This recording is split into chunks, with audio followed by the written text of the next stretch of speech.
Fala pessoal, bom dia. Vamos para mais uma aula aí.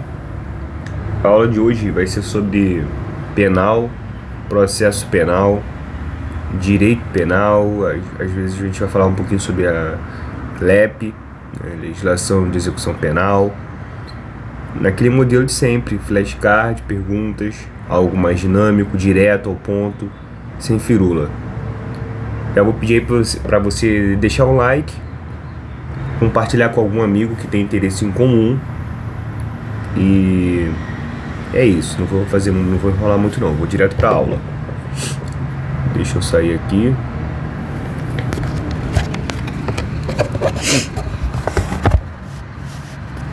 Vamos embora. Deixa eu tirar aqui da tela essa parte para cá.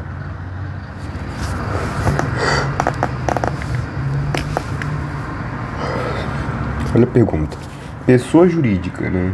Pessoa jurídica pode ser vítima de calúnia. O que é calúnia? Calúnia é imputar um fato que seja criminoso. Imputar um fato que seja criminoso. Resposta. Para Mirabete, pessoa jurídica não pode ser vítima de calúnia, de qualquer crime contra a honra, pois o Código Penal somente tutela a honra da pessoa física. Essa tese não prevalece, pois o STF reconhece a possibilidade de ser vítima de difamação. Então, de acordo com o STF e o STJ, pessoa jurídica não pode ser vítima de calúnia, tá? Pois o ente coletivo não pratica crime.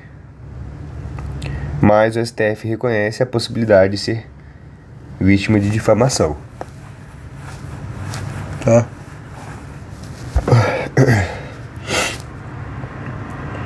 Sobre a absolvição sumária e a inimputabilidade, discorra sobre. A inimputabilidade, por si só, não autoriza a absolvição sumária. A inimputabilidade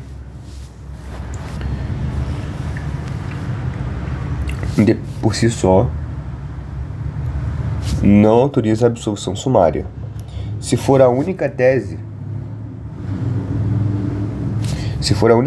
defensiva, aplica-se a absolvição sumária imprópria, com a imposição de medida de segurança.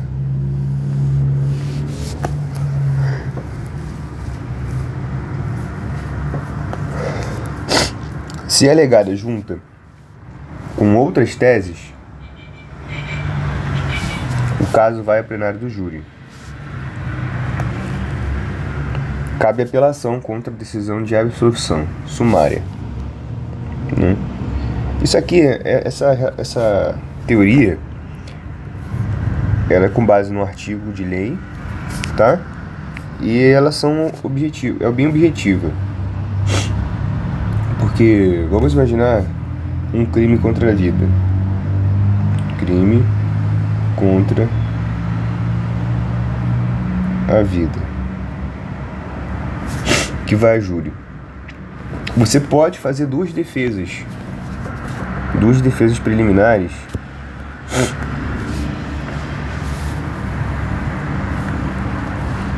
Você pode fazer algumas defesas, né?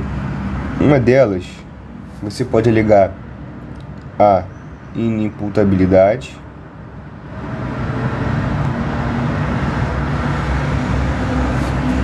ou você pode alegar a inimputabilidade somado a outra tese defensiva. Se eu faço somente a inimputabilidade, ela não vai autorizar a absolvição sumária, tá? Não autoriza a absolvição sumária. Se ela for a única tese, você aplica a absolvição sumária imprópria. O que você vai fazer Absolvição imprópria, na verdade. Não é nem sumária, é imprópria, tá até errado aí. Absolvição imprópria. Após a produção de um laudo de insanidade mental. Então você tem um laudo de insanidade. Por que absolvição imprópria? Porque será aplicada medida de segurança. Se for a inimputabilidade e outra tese defensiva, o caso vai ao plenário do júri. E para ir ao plenário do júri, deve ser pronunciado. Deve ocorrer a pronúncia. E é por isso que a questão fala. A pronúncia ela é uma decisão interlocutória mista, não terminativa. Ela não extingue o processo, ela dá início a uma nova fase.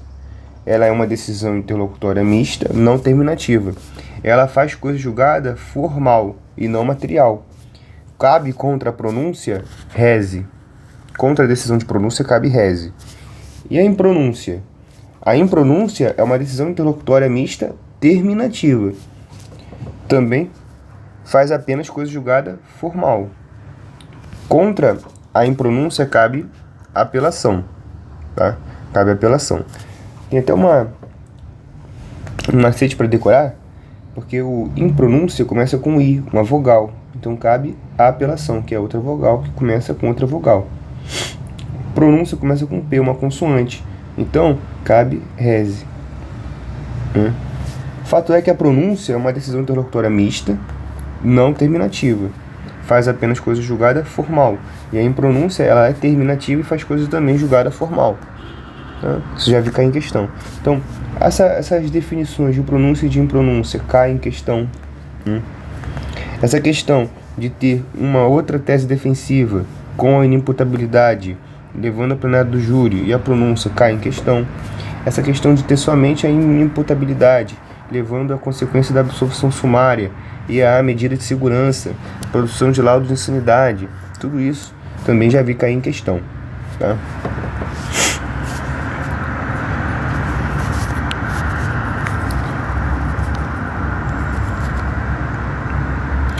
Aqui seria a questão das nulidades. Algumas teses preliminares de nulidade que está no 564 do CPP. Então, quais são essas teses? Vamos passar por elas bem devagar. Citação inválida, né? Citação inválida é muito comum como tese de nulidade. A ausência de citação ou edital, ou a citação por edital inválida de réu preso, sem esgotar os meios de localização. Por exemplo, se eu for citar o réu que esteja preso, se o réu estiver preso, né, e eu sou juiz estadual, e ele está preso justamente no estado em que eu atuo, no estado em que eu tenho a jurisdição, eu não posso citar esse juiz por edital. Eu não posso citar esse réu por edital, porque se ele está preso em um local, em um presídio, em que eu atuo como juiz, na circunscrição em que eu atuo como juiz, eu tinha que realizar a pesquisa, né? Uma pesquisa melhor, mais aprofundada, para identificar que esse réu está preso no meu estado e eu citar pessoalmente. Porque a regra para citar um réu preso é a citação pessoal. Inclusive, eu não posso citar o réu preso nem na figura do diretor do presídio. Tem que citar na figura dele mesmo, do próprio réu preso. A citação é pessoal, para que seja válida. Então, se ela não seguir a norma processual, norma de direito, né, de como deve ser feita essa citação, essa citação será inválida, será uma nulidade, uma possível nulidade. Né? A ausência de ANPP ou sursis. O não oferecimento pelo MP, quando preenchidos os requisitos, né, nos artigos 28A, que é da ANPP, ou 89, que é da sursis, estão preenchidos, se o MP não faz isso, eu também posso alegar uma nulidade. E essa nulidade vai pedir também a remessa ao MP. Só que dessa vez, né, ao órgão superior do MP para uma possível reconsideração na propositura da ANPP ou da SURSIS. Então eu vou pedir isso, uma nova remessa. Eu não peço que o juiz proponha de ofício a ANPP ou SURSIS, porque isso é competência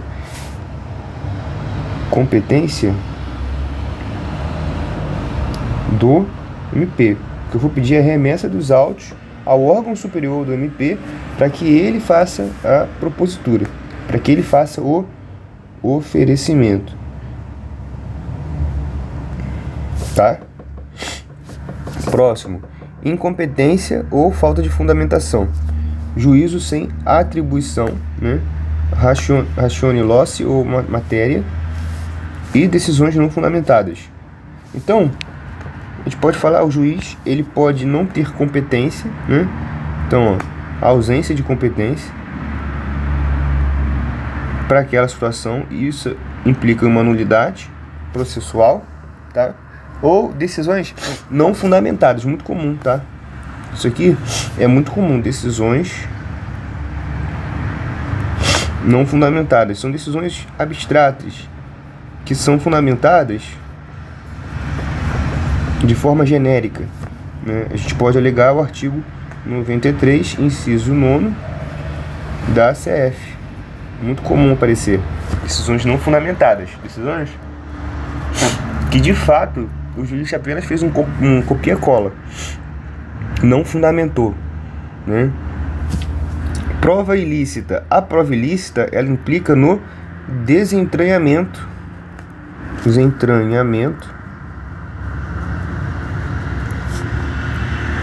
da prova, e isso implica em uma ausência de justa causa. Por que a ausência de justa causa? Porque tem que ter autoria e materialidade. Você deixa de ter o quê? Materialidade. Passa a não ter mais a materialidade. E é a partir disso, a ausência de justa causa, isso tudo por causa do desentranhamento. E essa prova ilícita, ela contamina, no geral, ela contamina as outras provas. Salvo as independentes. Certo? Então a prova ilícita, ela contamina as outras provas, salvo aquelas provas que são independentes. Isso está onde? Artigo 157 do Código de Processo Penal. Teoria do fruto das árvores envenenadas, né? Da árvore envenenada. Então, por exemplo, uma invasão de domicílio sem mandado, uma suspeita ou interceptação ilegal, uma apreensão de celular também de forma ilegal, né? Para verificar o conteúdo. Tudo isso contamina, sim, as provas no processo. Inversão de ordem, né? Existe uma ordem que deve ser seguida na audiência de instrução e julgamento, né? Mediante o artigo 400. Essa ordem deve ser seguida sob pena de, justamente, de nulidade, né? Isso, ouvir as testemunhas, ouvir o réu, por exemplo, antes das testemunhas, gera uma nulidade. Principalmente se causar prejuízo, por conta do princípio pars sans. Eu não sei a pronúncia, né? Mas eu sei que é assim, ó. Uma coisa assim, em francês, né? Ou seja, gerou prejuízo. Se gerar prejuízo, porque essa inversão de ordem é como se fosse uma nulidade relativa, né? Então você prova ali o prejuízo, é relativo. Provando o prejuízo, você consegue também essa nulidade. Beleza? Então o artigo 400 diz ali todo como deve ser a ordem, né, dos interrogatórios. Não seguindo essa ordem do artigo 400, pode ter ali a nulidade, tá? Então a gente conseguiu passar por algumas teses de nulidade para aplicar na nossa ação, na nossa peça. Beleza? Filtro do crime. Isso aqui essa imagem aqui é muito interessante, né? Isso aqui implica na absolvição do 386. Nós temos a denúncia, tá? E aí que essa absolvição do 386, a gente analisa dentro, tudo começa com a denúncia, né? Dentro de um processo. Existem as frases pré-processuais, que é a fase do inquérito policial, mas dentro do processo a gente tem a denúncia. Na denúncia a gente analisa a figura tripartite, né? O fato típico, ilícito e culpável. A gente pode chamar de antijuridicidade aqui. Antijuridicidade, já vi em questão. A culpabilidade, a gente analisa a vontade e o estado de consciência, né? A gente pode analisar o dolo / o meu estado de consciência, tá? Já a ilicitude, antijuridicidade, é para saber se o fato ele é contrário ao direito. E se for contrário, se há justificação legal para a conduta. Por exemplo, legítima defesa, né? Estrito cumprimento do dever legal e outros. O fato típico é para saber se o fato ocorreu, se o réu foi o autor, se há previsão legal, se houve dolo ou culpa, né? Se houve dolo ou culpa. Eu cometi um erro aqui, ó. Eu coloquei dolo aqui, ó. Mas o dolo onde está? No fato típico, né? Se há dolo ou culpa, onde está? No fato típico, né? Tudo isso pode implicar na minha absolvição do artigo 386 do CPP, né?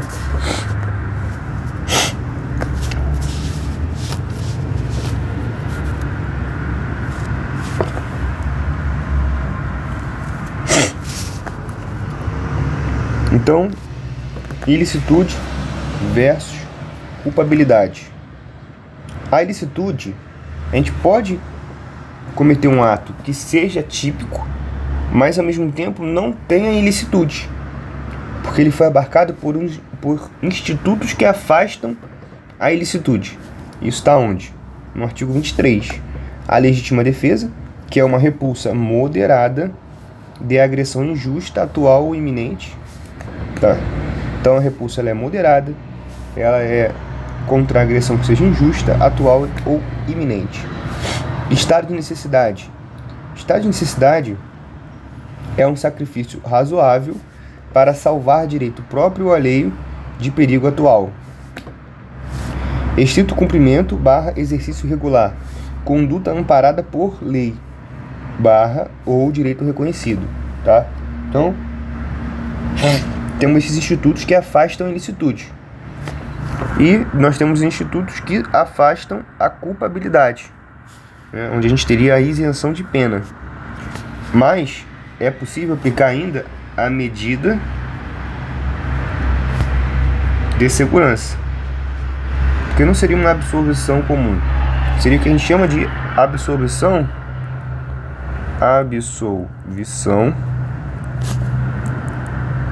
imprópria. E aí a gente teria a inimputabilidade, tá? Que seria, por exemplo, uma doença mental, tá? Ou a menoridade. A inimputabilidade seria isso: doença mental ou a menoridade. Exige documento hábil, como a súmula 74 do STJ garante. Eu tenho que ter um documento hábil para provar isso. Se eu for um doente mental, uma perícia com um laudo de insanidade. Com um laudo de insanidade mental. Se for menoridade, um documento, né? Um documento pessoal.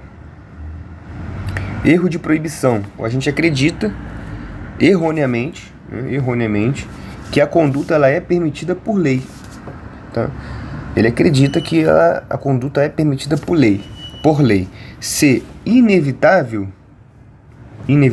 isenta de pena. Ou seja, se qualquer pessoa também acreditaria nessa hipótese de ser permitida por lei, isento de pena.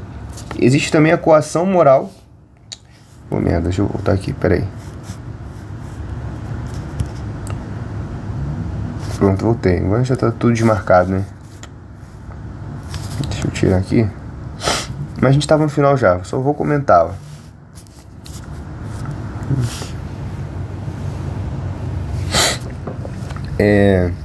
Coação moral irresistível, né? Coação moral irresistível ou a obediência hierárquica, ela afasta a culpabilidade porque apenas o coautor ou o superior que deu a ordem responde, tá? Responde.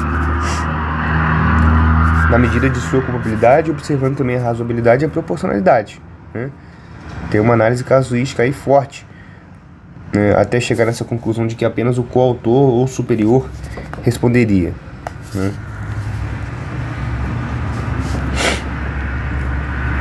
O fato típico, ele pode ser desconstituído com algumas teses, tá? Algumas teses que você vai usar na sua questão da OAB. Como que eu posso desconstituir o fato típico? Eu posso desconstituir o fato típico mediante ao princípio da insignificância, que é uma tese de atipicidade material. O STF entende que você tem que analisar 4 vetores para aplicar o princípio da insignificância. Então, o primeiro vetor é a mínima ofensividade. Esse aqui todo mundo acerta, mínima ofensividade. Fulano furtou somente um saco de arroz. Fulano furtou somente um frango, estava com fome. Furtou apenas um biscoito. Mínima ofensividade para o mercado, que tem inúmeras mercadorias. O que é R$50, R$30 para o mercado? Mínima ofensividade.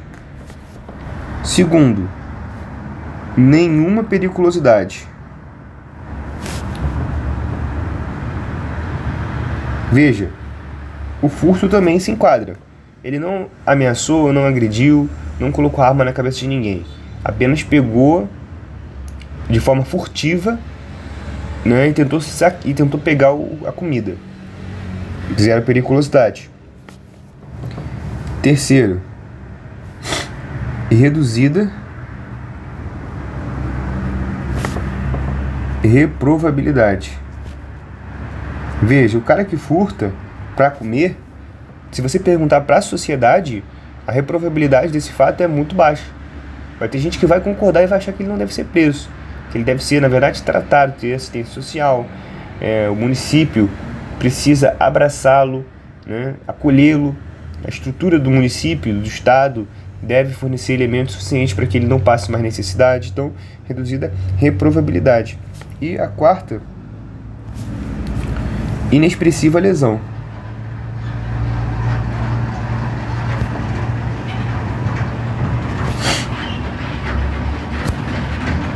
O que é a minha inexpressividade da lesão? É o fato de realmente... Isso aqui é muito próximo ao conceito de mínima ofensividade. Esses são os 4 requisitos que o STF entende para eu considerar a atipicidade material mediante o princípio da insignificância. E o exemplo mais comum, cara, é o que a gente chama de furto famélico. O furto famélico já tem até nome doutrinário, que é o furto para se alimentar, furto famélico. Tá? Observação.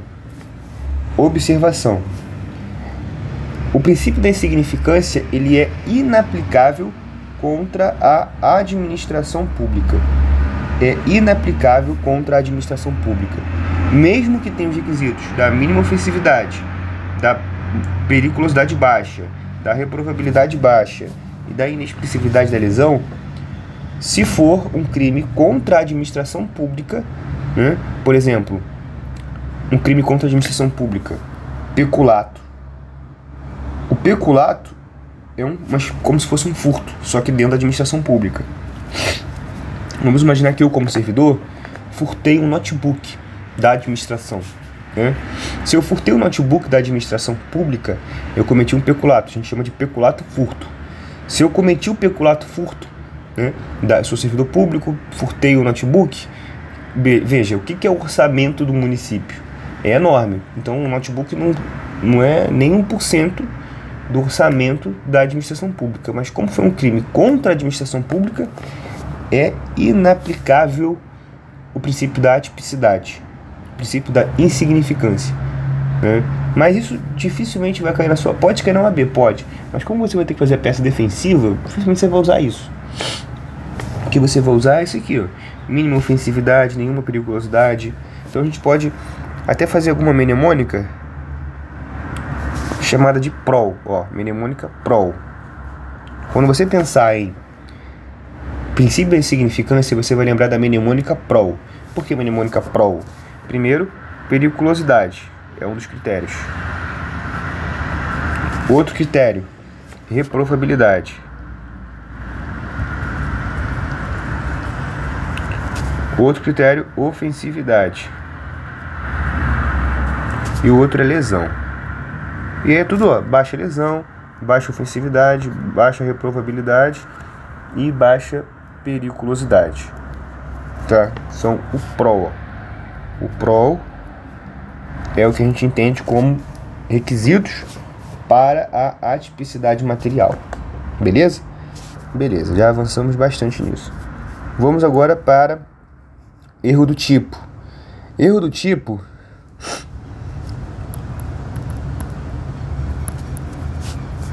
deixa eu apagar aqui. Já ficamos bastante tempo nessa tese. Agora eu quero falar com vocês sobre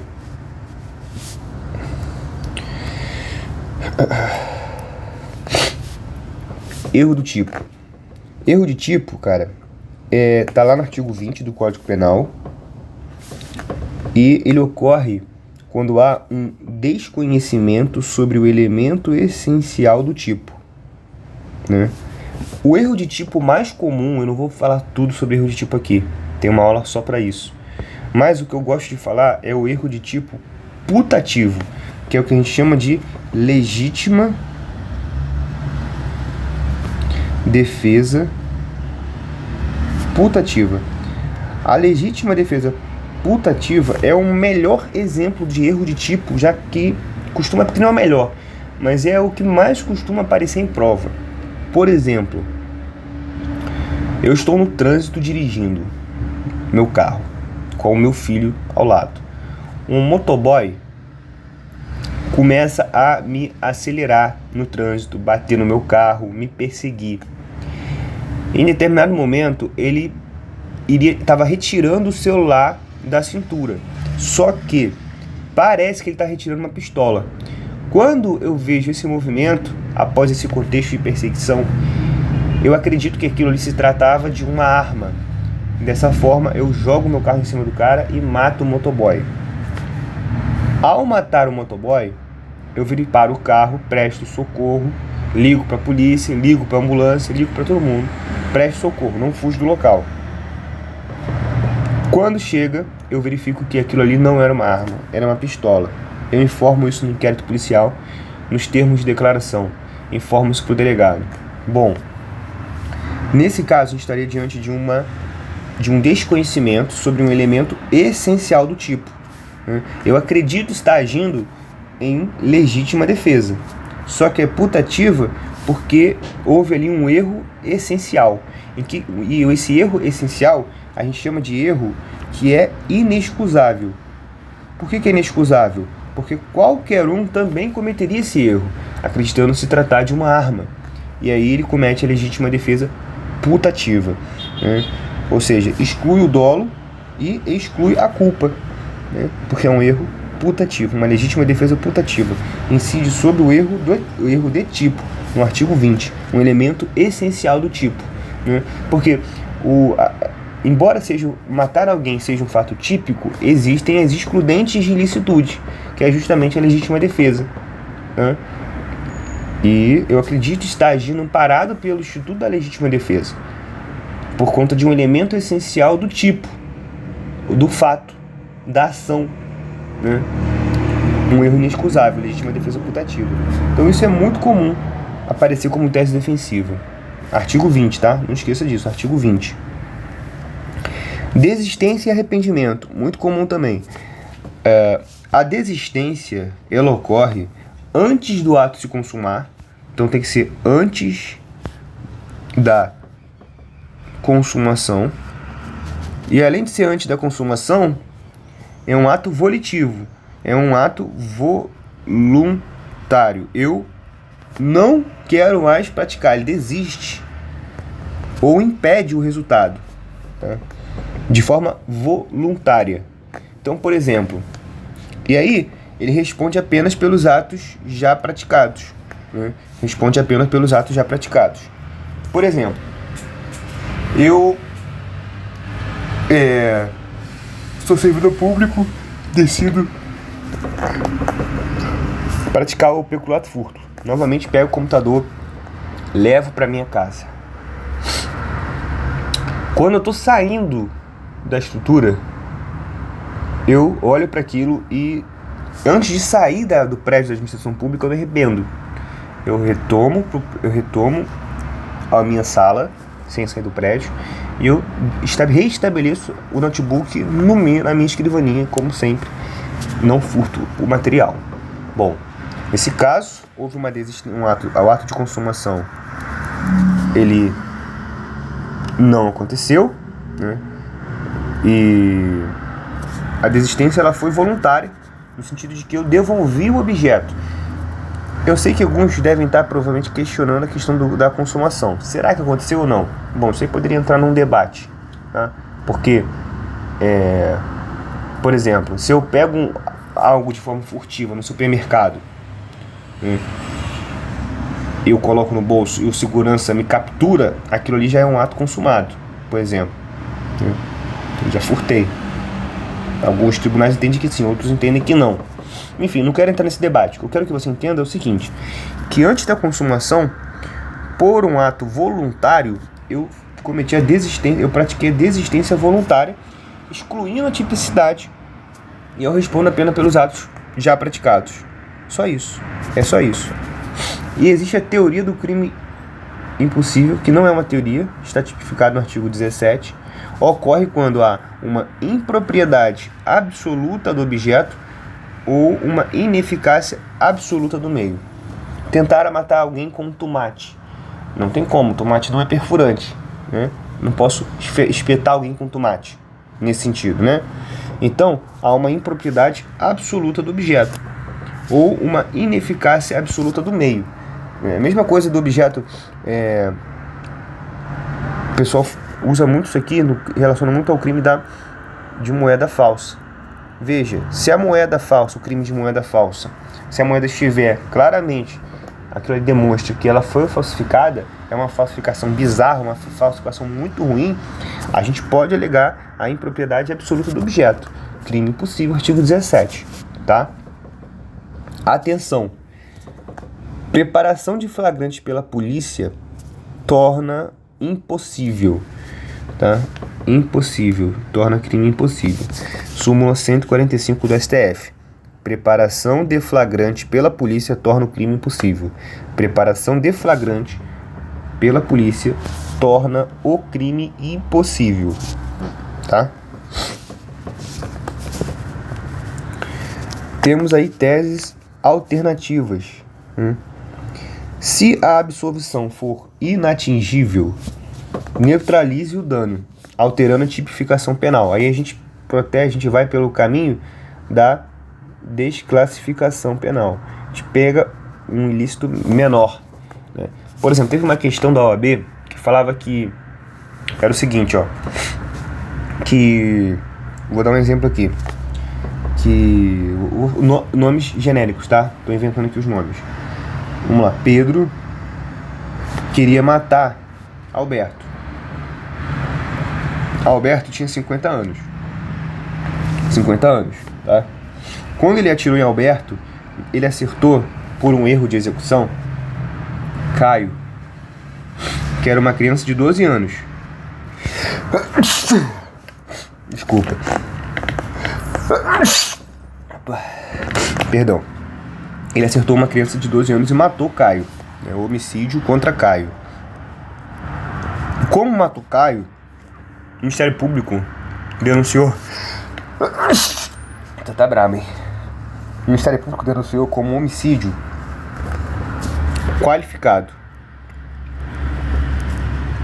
por se tratar de uma criança de 12 anos. Na tese de defesa, como gabarito da questão, falava o seguinte: nesse caso, houve um erro, né, de execução.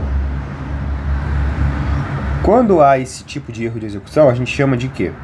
A gente chama de...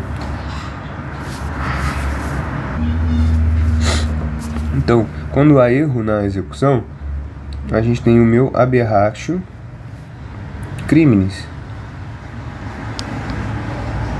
Aberratio criminis. Esse aberratio criminis, é justamente esse erro de execução. Aberratio criminis, erro de execução, tá? Aberratio criminis, erro de execução. Nesse erro de execução, quando ocorre isso, a lei diz que o autor do fato, o autor responde como se houvesse acertado o seu alvo. O autor responde como se houvesse acertado o seu alvo. Portanto, ele não deveria responder por homicídio qualificado, deveria ser desclassificado para um mero homicídio simples, porque o homem que ele queria matar é Alberto, de 50 anos. Então, veja, na defesa eu não estou falando que não aconteceu um homicídio, eu estou falando que não aconteceu um homicídio qualificado, mas um homicídio simples, né? Mas um homicídio simples. É esse o ponto, né? Deixa eu apagar aqui. O ponto todo é esse, né? E aí a gente vai ver os exemplos que eu trouxe aqui no slide, né? Então, essa aula aqui, cara, ela é fundamental para você aprender e revisar teses de defesa, porque isso aqui vai cair no seu concurso, na sua OAB. Isso aqui vai cair no seu concurso também, tá? Isso aqui é um jeito de explicar mais dinâmico e até melhor de decorar, porque é caso prático, né? Então, todo mundo está ganhando. Você que está estudando para OAB e você que está estudando para concurso. Então, por exemplo, ó, o autor, a carga original, o Ministério Público denunciou como roubo. Mas o roubo é um crime complexo, né? É um crime que a gente chama de crime complexo, porque envolve a res furtiva, muitas vezes, quer dizer, não é besteira, não é res furtiva. Envolve a subtração de bem material mais a violência. Mas qual é o elemento faltante do fato narrativo? Não houve violência nem grave ameaça. Bom, então não pode ser roubo. Tem que desclassificar para quê? Para furto. Súmula 442 do STJ veda majorante do roubo no furto qualificado. Se o furto já é qualificado, ele não pode ter majorante. Então, furto, tá? Homicídio tentado. Para ter homicídio, eu tenho que ter o animus necandi, ou seja, eu tenho que ter a intenção de matar. Se não houve o animus necandi, não houve a intenção de matar, é um crime de lesão corporal, tá? Eu preciso ter no homicídio o animus necandi, sob pena de desclassificar para lesão corporal. Tráfico de drogas. Eu tenho que ter a destinação de comércio, mercância. Esse é um elemento fundamental do tráfico de drogas.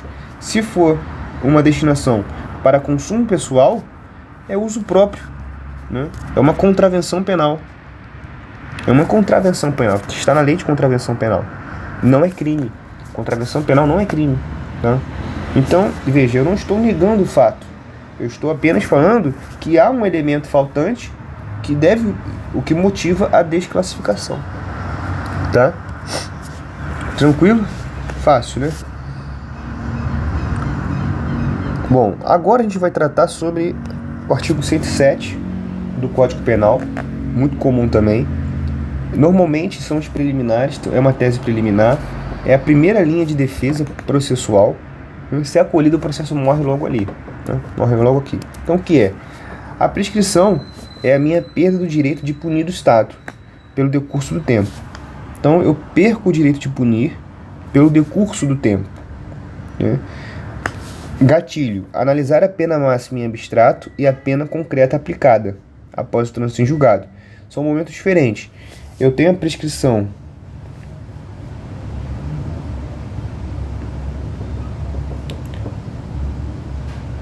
acusatória e aqui eu uso a pena em abstrato.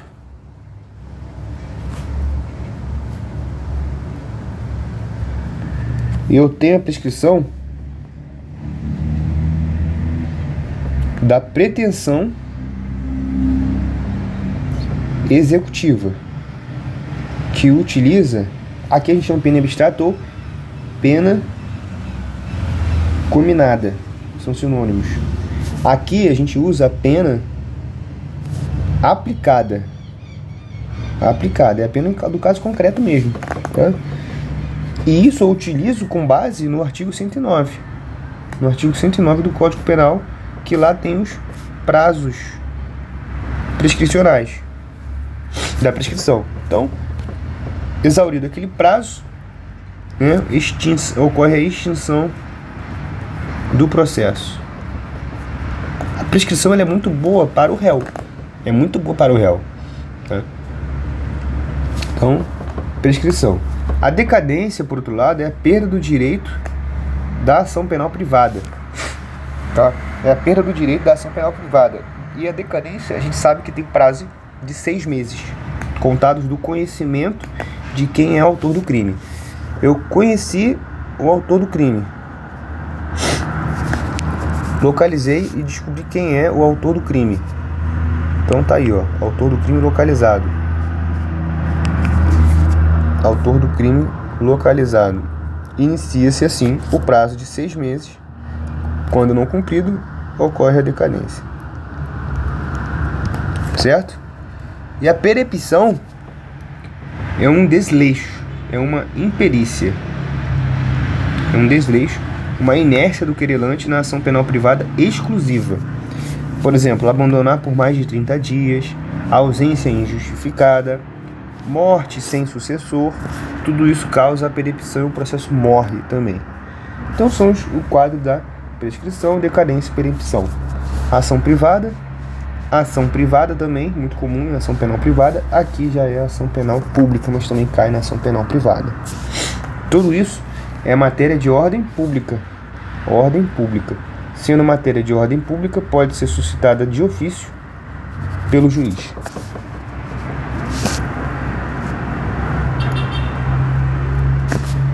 Agora a gente vai falar sobre regime mais brando, né? Artigo 33 do Código Penal. As súmulas 718, 719 e 440 vedam regime mais gravoso, baseado apenas na gravidade abstrata do delito. A súmula 269 da STJ permite o semiaberto para reincidente.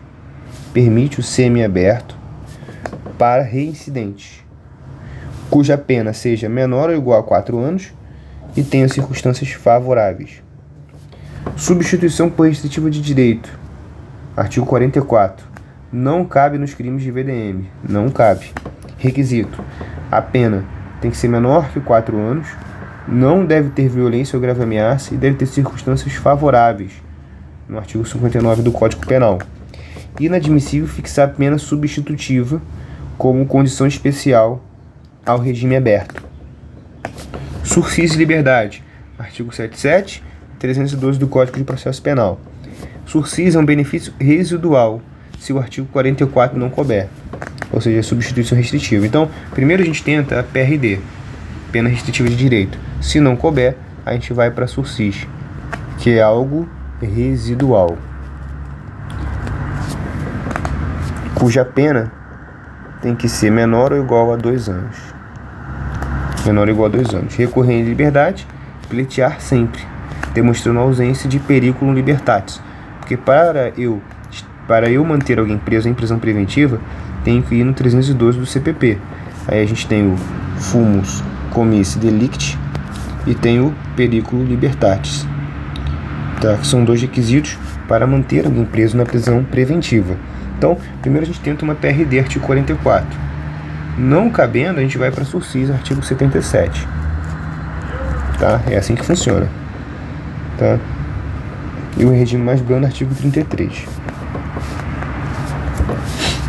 Na dosimetria da pena, nós temos 3 fases bem delimitadas, né? A primeira fase é a pena base, artigo 59, que a gente vai analisar as circunstâncias judiciais, onde a gente analisa as circunstâncias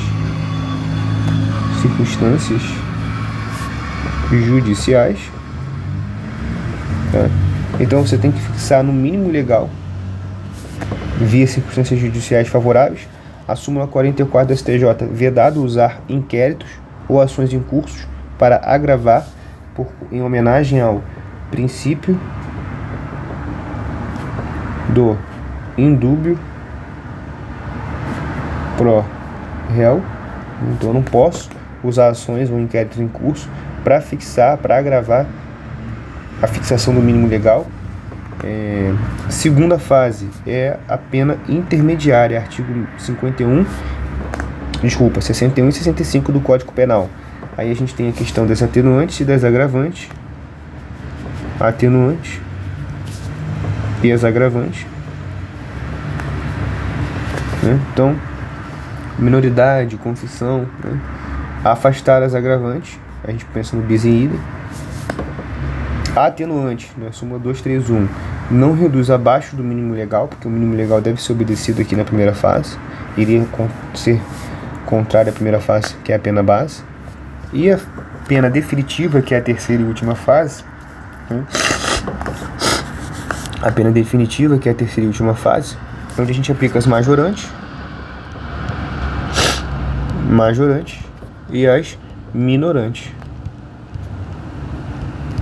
Então, por exemplo, minorante, a tentativa ela reduz até 2/3, né? Quando for tentativa, você pode ter uma redução em 2/3, né? Afastar a majorante, súmula 443 do STJ exige fundamentação concreta, né? Fundamentação concreta. Claro, tudo tem que ter uma fundamentação concreta, porque isso deriva, fundamentação boa, concreta, porque isso justamente decorre do meu artigo 93, inciso 9 da CF, tá? Beleza? Esses são os pontos. Temos aí uma questão discursiva, que a gente tem que analisar com calma, mas ó, deixa eu ver um negócio aqui. Vamos fazer essa questãozinha aí de forma rápida. Ó, Mário e Roberto, primários, foram condenados em definitivo pela prática do crime de apropriação indébita previdenciária. A sentença transitou julgada para ambas as partes em 10 de março de 21. Fixou a pena de cada um em 2 anos de reclusão, substituída por 2 restritivas de direito, né, além de multa cumulativa. Mário, devidamente intimado, compareceu à audiência de monitório em 2022, oportunidade em que o juízo da execução definiu a entidade na qual ele prestaria os serviços. Contudo, Mário jamais se apresentou ao local e não efetuou o pagamento da prestação. Já Roberto iniciou regularmente o cumprimento da prestação em abril de 21. Após cumprir o equivalente a 14 meses de reprimenda, Roberto abandonou as atividades em junho de 22, restando um saldo residual de 10 meses. Intimado a justificar o descumprimento, quedou-se inerte, motivo pelo qual o juiz da execução reconverteu a PRD em liberdade em decisão proferida em 2024. Reconverteu a PRD em privativa de liberdade, ou seja, reconverteu a PRD em privativa de liberdade. Prendeu o cara. Decidiu querer prender o cara em 24. Considerando as informações, julgue. A pretensão executória da pena de multa e da PRD em relação a Mário encontra-se prescrita se sim, qual ano ocorreu a consumação. Então, a sentença transitou em julgado em 10 de março de 21. Qual foi a pena? A pena foi de 2 anos. Quando a pena de 2 anos prescreve em 3 anos. Então, a prescrição aconteceu aqui, ó. Para Mário, prescrição pelo artigo 109, quando a pena é de 2 anos, ou seja, inferior a 3 de 2 anos, ela... Deixa eu olhar aqui, calma aí, vou olhar aqui no 109, mas se eu não me engano prescreve em 3 anos. Deixa eu só ver aqui, ó. Só para confirmar, para não falar besteira para vocês. Código Penal. Tô abrindo aqui. Código Penal. Artigo 109.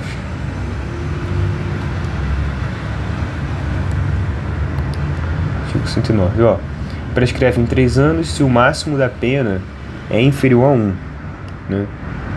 Veja. Ela é superior, a pena seria de 2 anos, né? O juiz colocou apenas 2 anos. Então, em 4 anos, se o máximo da pena é igual a 1 e não sendo superior a 2. De repente, isso aí, não excede a 2. Então, prescreve em 4 anos. Eu já ia errar. Então, prescreve em 4 anos. Então, da sentença, a prescrição vai ocorrer aqui, ó.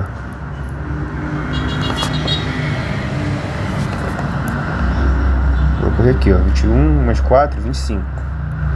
A prescrição ocorre em 2025. DL 325.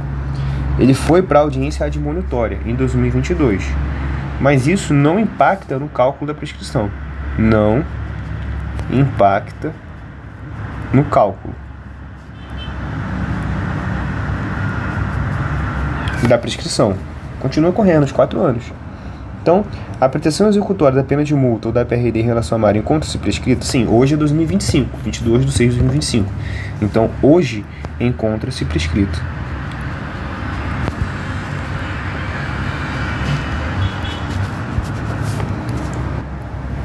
Então, voltando aqui, hoje a pena encontra-se prescrita, né? Prescreveu em 2025, hoje a gente já está no 2026, então considerando como se fosse hoje, a pena está prescrita. Qual o prazo prescricional aplicável ao saldo remanescente de Roberto, após a interrupção em 22? Em 22, olha a situação de Roberto já é diferente. Roberto, ele iniciou o cumprimento, né, em abril de 21. Ele iniciou o cumprimento em abril de 21. Tá? Então, deixa eu só apagar aqui. Vou limpar aqui essa imagem. Vou apagar aqui. A situação de Roberto é um pouco diferente. Ó. A situação de Roberto, vamos lá. A sentença aconteceu aqui, ó. 10/3/21. 10/3/21. Aqui aconteceu a minha sentença. O Roberto iniciou o cumprimento em abril de 21, né? Então, início de cumprimento, ok. Inicialmente, a prescrição aconteceria aqui, ó, em 4 anos. Inicialmente, prescreveria em 10/3 em 4 anos de 25. Tá? 21 mais 4, 25. Aqui é a data de prescrição. Beleza? E aí, após cumprir 14 meses, Roberto abandonou em junho de 22, restando um saldo residual de 10 meses. Tá? 10 meses. Então, ele cumpriu até aqui, ó, junho de 22. Certo? Junho de 22. Houve o cumprimento. Restando saldo de quanto? De 10 meses. 10 meses. E aí a prescrição vai ser calculada com base nesse saldo de 10 meses. 10 meses é antes de 1 ano. Se o máximo da pena é inferior a 1 ano, prescreve em 3. Prescreve em 3 anos. Ou seja, parou aqui. Agora, se tem 10 meses para cumprir, a prescrição será em 3 anos. Então, quando que vai prescrever novamente? Prescreverá em... Aqui, ó, 6/25. Ó, deu uma prorrogadinha. 6/25. Em 3 anos. Prescreverá aqui, ó. Porque é com base no saldo. O novo cálculo, ó,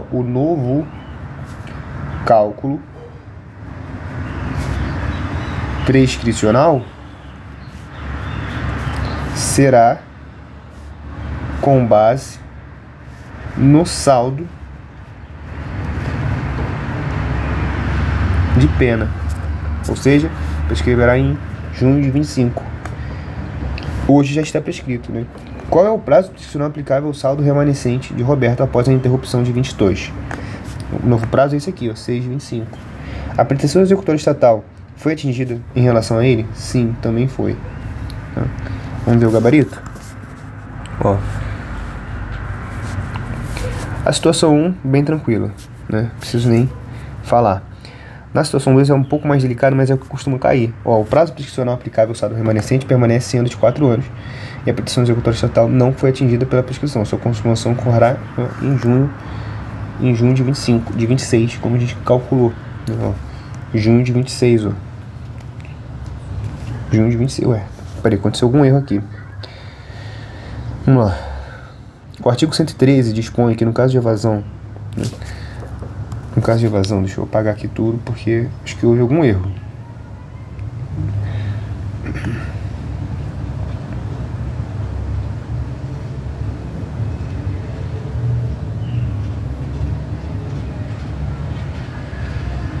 Ó, no artigo 113,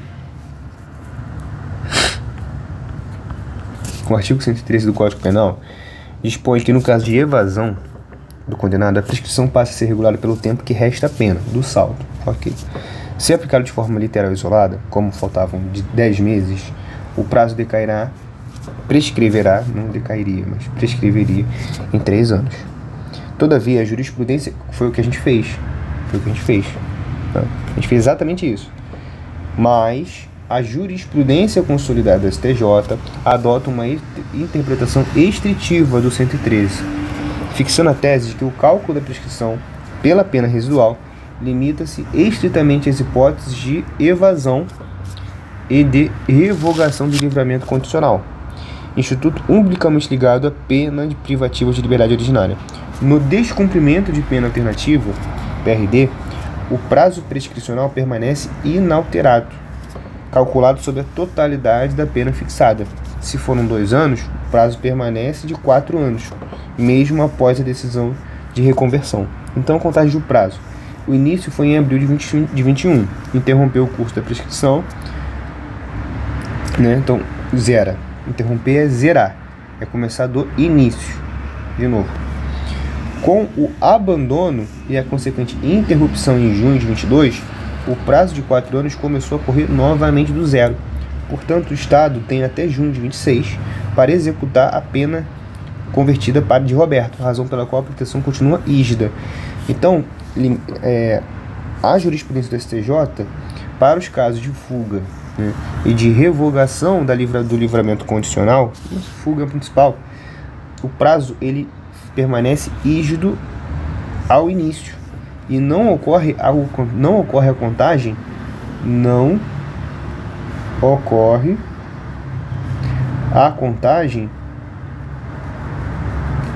com base saldo residual. Então,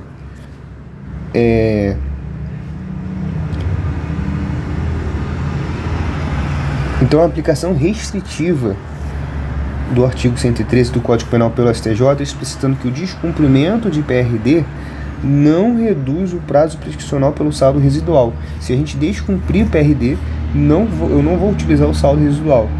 Eu vou aplicar a prescrição original, a prescrição originalmente determinada. Tá? Em caso de evasão, por exemplo. Então, essa é uma questão muito boa, porque é um pega, né? É uma pegadinha, e se você não se atentar, você vai cair, que foi o que aconteceu comigo. Essa segunda questão aí, ela trata exatamente da mesma temática, ó. Em março de 2000, só vou ler a questão, mas não vou fazer, aí vocês fazem aí, e no próximo vídeo eu dou o resultado. Mas, ó, em março de 2012, Jonas praticou o crime de estelionato simples. A denúncia foi recebida em junho. Após a regular instrução, a sentença condenatória foi publicada em 21, fixando a pena em concreto 2 anos de reclusão, ou seja, prescreve em 4 anos. O Ministério Público não recorreu, e a condenação transitou em julgado para ambas as partes em setembro de 21. Jonas foi intimado a iniciar o cumprimento de pena, mas nunca se apresentou. Aqui, ó, PRD, ó, foi intimado para cumpria PRD, mas nunca se apresentou, razão pela qual o juiz reconverteu a reprimenda em privativa de liberdade. Então, ocorreu a prescrição da pretensão penal executiva entre a data do fato e o recebimento da denúncia. Qual critério deve ser utilizado? Aqui a gente pega a pena em abstrato. Pena em abstrato. A pretensão executória do Estado foi atingida pela prescrição? Aqui a gente já pega a pena aplicada.